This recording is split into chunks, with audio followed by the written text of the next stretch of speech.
ఇదిగోండి, ఇది వచ్చేసి ప్రింటింగ్ వేసిన ప్లేట్ అన్నమాట. ప్లేట్ ప్రింటింగ్ వేసిన తర్వాత మనకి రెండోసారి మళ్ళీ వాడుకోవడానికి ప్లేట్ క్లీన్ చేసుకోవాలన్నమాట. ఫస్ట్ ప్లేట్ క్లీన్ చేసుకున్నాక గమ్ వేసుకోవాలి.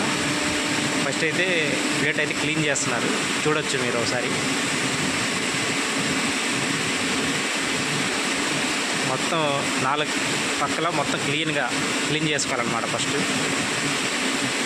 ఇంక్ అనేది అసలు ఏం ఉండకూడదు ప్లేట్ మీద. దాని తర్వాత గమ్ అనేది వేసుకొని నీట్గా గమ్మింగ్ అయితే వేసుకోవాలి.